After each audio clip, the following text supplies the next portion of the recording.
If you are like me, you ask yourself these 4 questions every day. What am I doing with my money? How is my money being managed? Do I understand everything that's going on with my money? And where do I want to be in a year's time with my money? If you aren't asking yourself these questions, there's a high possibility that your money is either in checkings or savings and you're losing money as we speak. So here are 3 ideas that you should get into the habit of so that you can manage your money better. If you are a student, I know that a lot of banks offer no minimum balance accounts, which is very beneficial because these accounts will be put in place so that you can have a consistent and organized way of tracking your money. And greatly beats the alternative of placing your money in a shoebox, putting it underneath your bed, because let's face it, that's a terrible idea.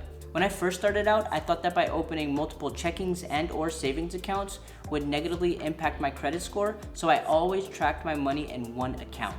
But this cannot be farther from the truth, because if you know anything about credit, you know that your credit score directly reflects from your borrowing activity. And your credit score has nothing to do with a savings account or a checkings account, because again, these will be mainly for saving and or spending. Having multiple accounts is very beneficial because you can take advantage of the different promos or the rewards that each of these accounts may offer.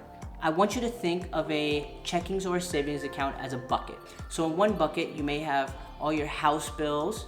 The next bucket, you may have tuition if you're a student. And another bucket, you may have an emergency fund. And then you should always have this bucket, last but not least, probably the most important one, your own bucket. You should always be paying yourself first before you spend money on anything else. And in each of these buckets, you should be adding a consistent percentage from each pay cycle to ensure continuous growth in all of these accounts.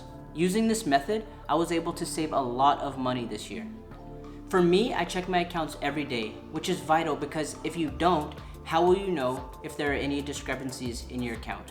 For instance, what if rent was supposed to come out on January 1st and never did? Well, the only way for you to realize this would be to be actively managing any and all of your accounts. Or what if rent was supposed to come out and it did, but it was 2 times the payment amount? If you're not actively managing your accounts and reviewing these things every day, there's a high possibility that someone could charge you whatever they want and you would never know because you are not actively managing your account. So again, one of the first things I do when I wake up is I open my phone, check all my bank accounts to make sure all payments that came out make sense and are accurate, and I go about my day. So let me tell you a story.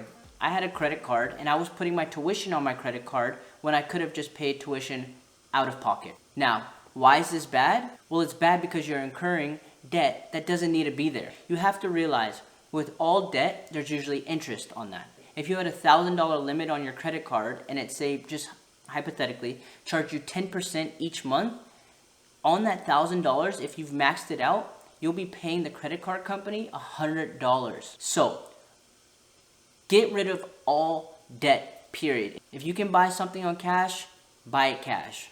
I would say, in my personal experience, cash is ruler. Don't forget to like and subscribe. Caramel out.